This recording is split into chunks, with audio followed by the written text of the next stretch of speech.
Welcome, everyone, to another episode of Thrive Loud with Lou Diamond, connecting you to the most inspiring and amazing people that are thriving each and every day. Today on Thrive Loud, we bring you entrepreneur, technology influencer, and YouTube star on the ever-growing and popular channel NothingButTech88, where there are unboxings, reviews, and vlogs about the latest technology products on the market. Thrive Loud listeners, Jacklyn Dallas. Jacklyn, welcome to Thrive Loud. Thank you so much for having me. So I'm excited to be here because we have many amazing guests on Thrive Loud, and to date, no one has been as young as you are. So I'm excited about this because this is a great story that our Thrive Loud listeners are going to love to listen to. I'm also excited because we are, I guess, co-broadcasting this both on the audio Thrive Loud channel, and we're doing it on Nothing But Tech 88 on your platform as well. So this is a lot of fun, new for me. Hello to all of those on your platform. I'm Lou Diamond and excited to be here. All right, so let's make it fun. I want to hear the story of Jacklyn Dallas and how this channel and this whole passion that you've been going through started. And if you could share with our listeners, that would be spectacular. And I'll interject accordingly. How does that sound? Perfect. Awesome. Okay, so I started on YouTube about 3 years ago. So prior to starting, I was watching a lot of other content creators on YouTube. And when I started my first video was an unboxing video of a microphone. And I was really into audio at that point. So I had watched a lot of reviews on it and I bought it. And then I made a pretty terrible unboxing video of it. And that was like the first ever video. And then from there, it was a lot of tutorials because a lot of my friends were always asking for tutorials. So I just decided to post them on YouTube also.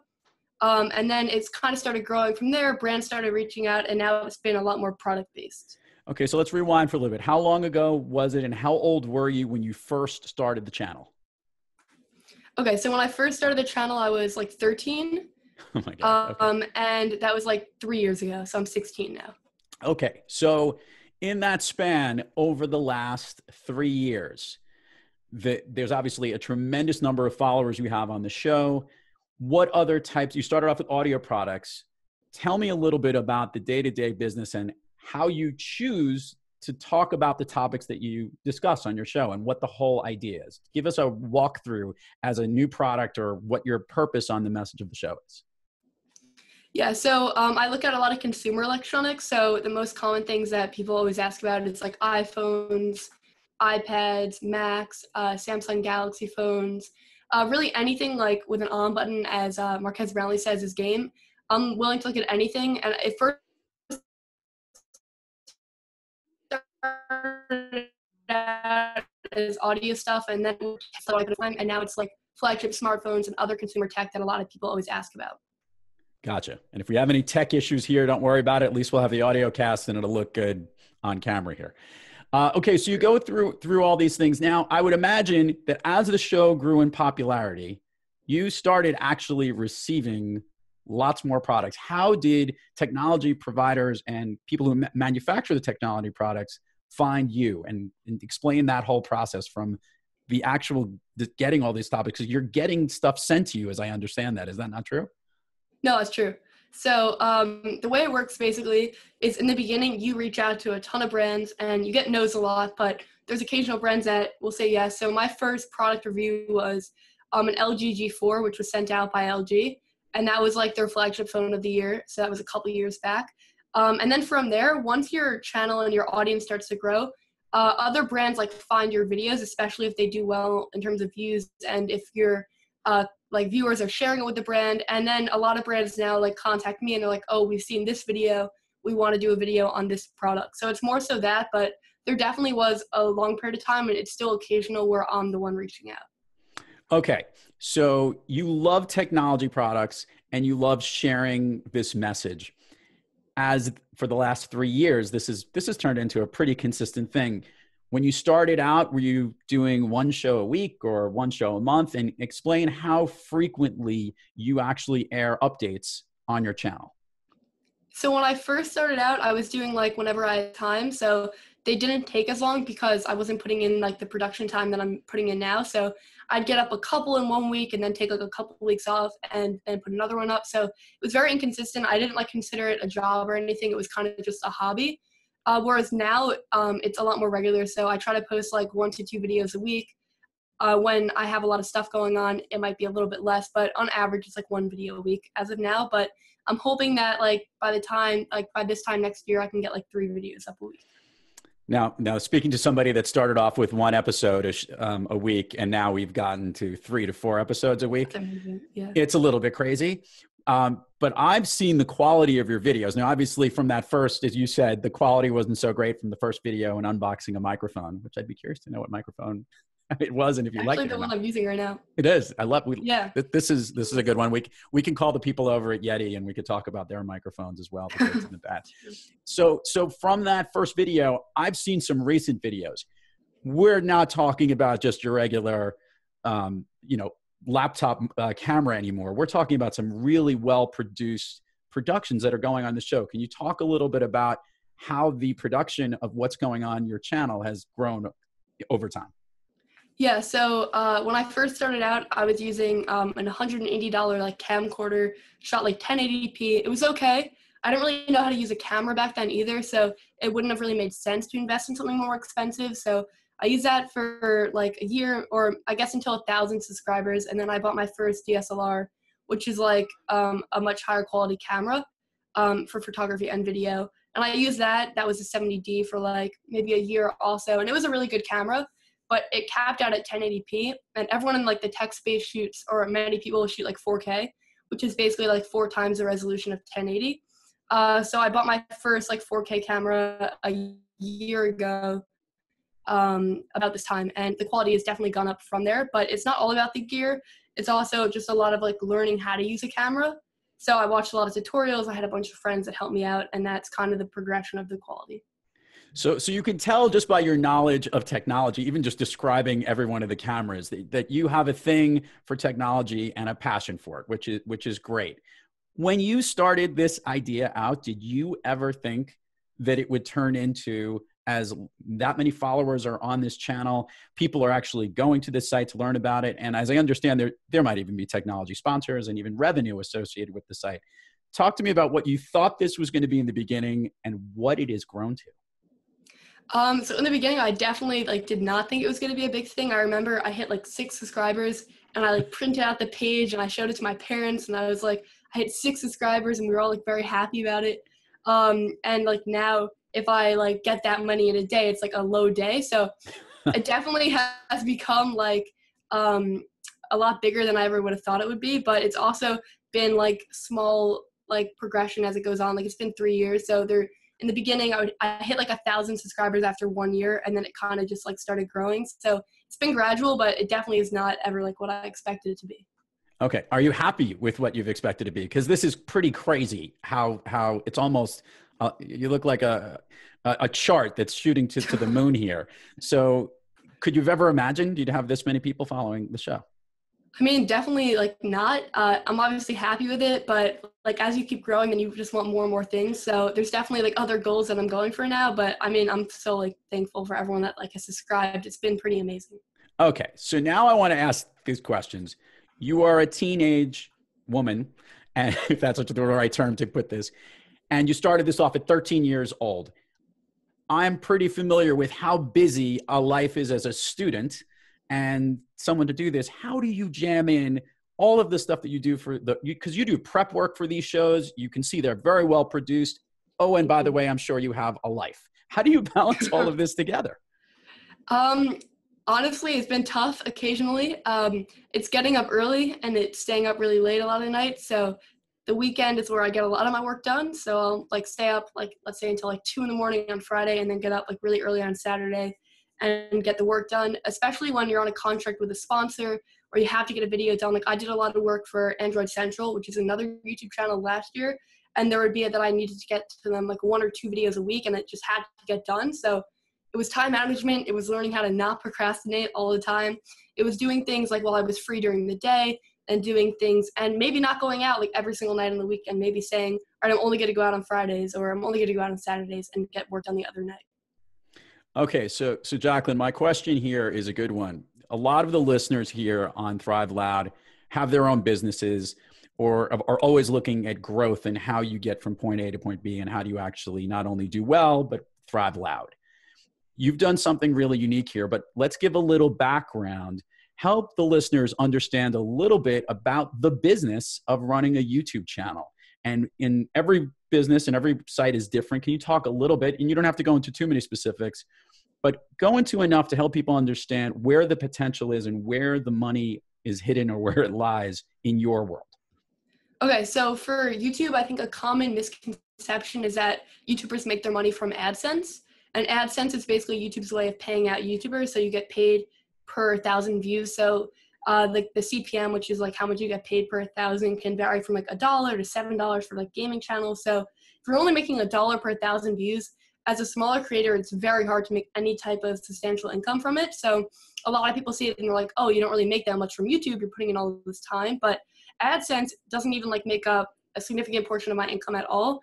The main things that actually smaller YouTubers and main YouTubers in general make is from affiliate links and also sponsors. So affiliate links is like if I'm showing a product and I link it in the description, with Amazon, Amazon will pay me a percentage if someone buys it. So people make a ton of money from that. Like I know people that make their entire living just off of affiliate, especially if you're showing a lot of cheap products that people are going to want all the time. And then the second way is like sponsorship. So having a brand pay you to make a video or do a pre-roll ad or be part of a video that they're making. And that definitely makes up most of my income. And then affiliate helps to kind of even that out. But AdSense isn't really there as of now. When you're a channel with like millions of views every day, it definitely gives you something, but you're making a lot more in sponsorships all the time.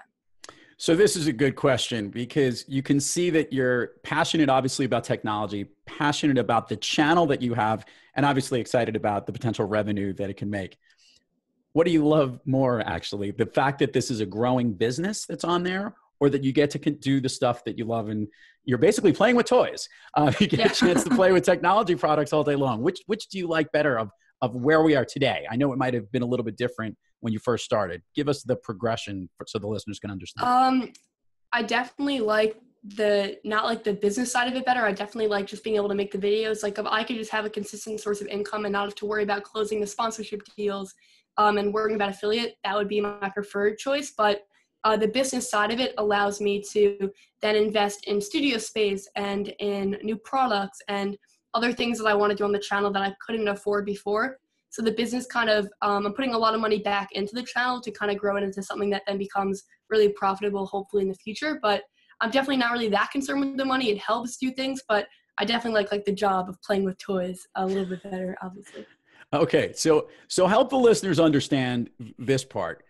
You have been doing this for 3 years. You are still a teenager, and you're looking ahead and saying, okay, I've got a business and I continue to grow. Are you thinking of a long-term plan on where this goes, or is it something that you'll continue to go or just see where it is? Or is there a real legitimate plan for where you want this business to be?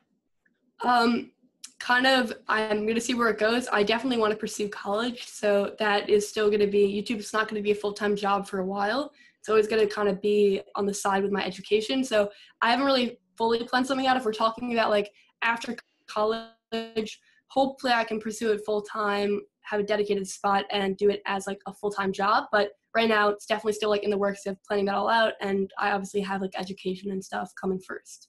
Okay. Jacklyn, I ask this question to every Thrive Loud guest, and I'm very curious to know where this goes. When you are having an off day, which I don't think has ever existed, it's to sound like at least between the ages of 13 and 16, when you're having an off day and you want to get back on the thriving track, who or what do you turn to personally to get yourself back thriving again? Okay, so an off day in terms of like business or just like in terms of like general and off day? Personal off day, whatever it is. You know, you're working hard as a student, you're working hard in this channel, you always come with creative things. There's so many things going on, but every now and then we have a bad day. So maybe there's someone you turn to, a certain sensei, if you will, or maybe there's a personal practice that you do or something that you do in your free time, which I can't imagine you have any. So for me, in terms of like a mentor and like who helps me like in an off day, a lot of other YouTubers that I talk to, because they kind of understand, like a lot of people think that you're just like putting down the camera and filming for a couple hours and then it goes up, but there's so much like behind the scenes work that goes into it that people don't see.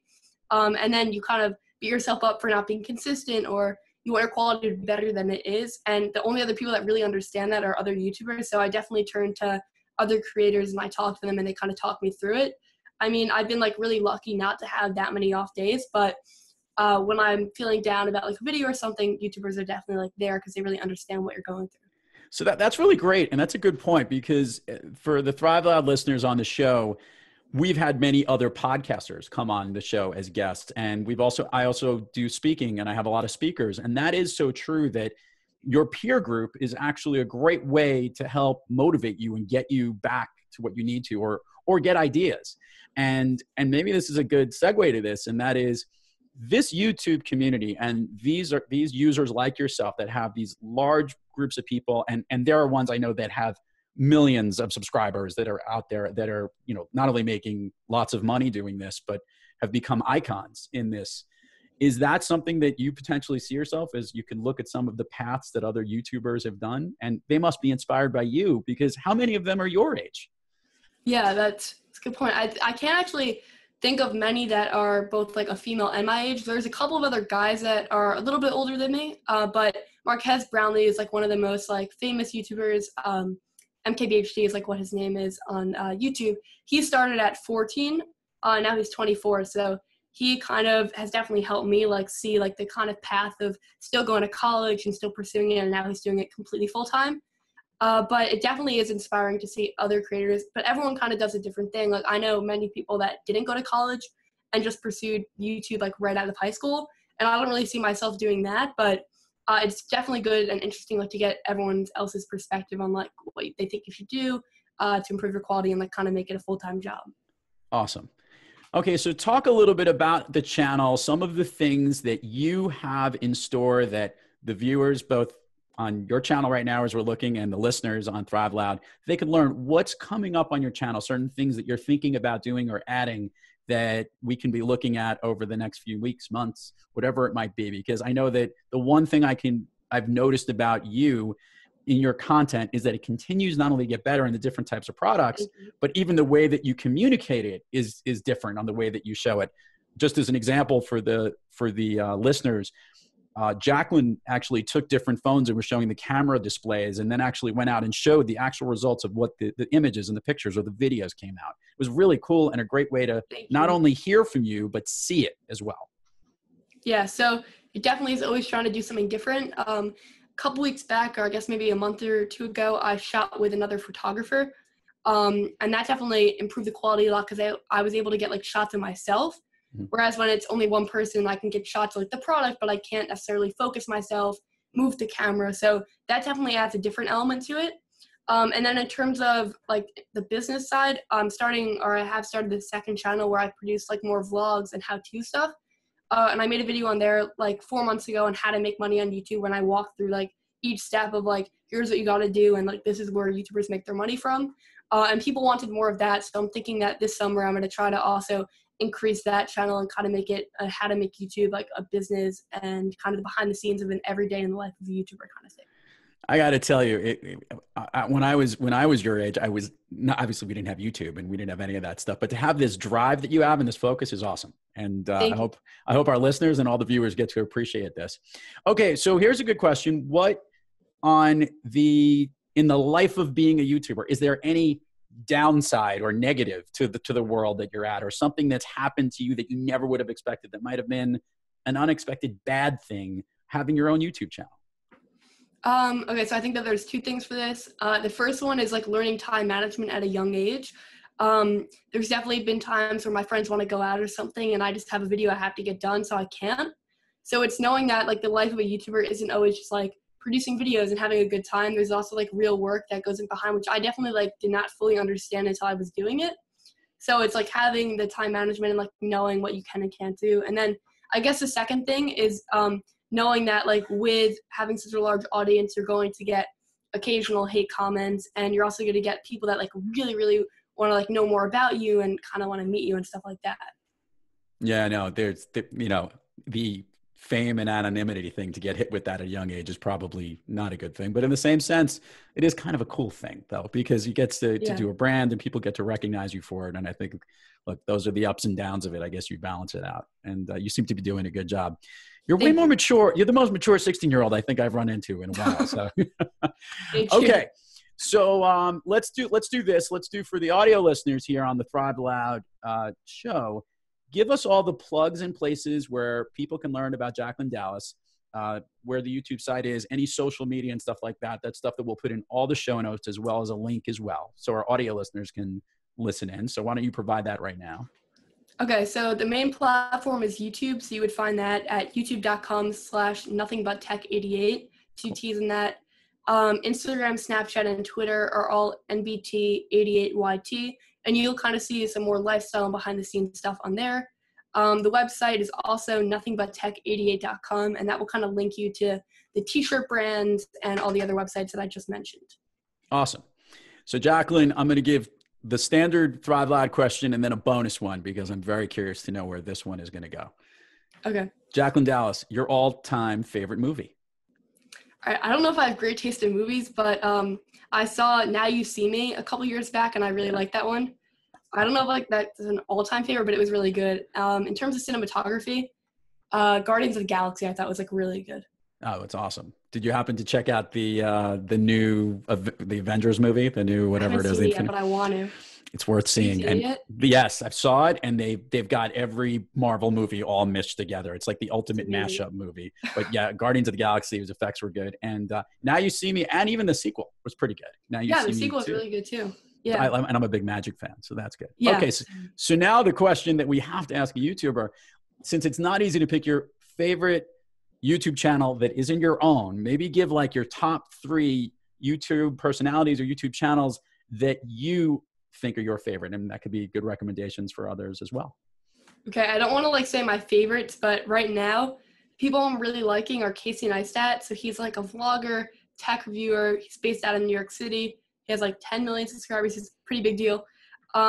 Marquez Brownlee is one of my favorite tech reviewers. And then in terms of like other people that I just like watching, Matt Schaefer, who used to be a tech reviewer, is now getting into more business and venture capital stuff.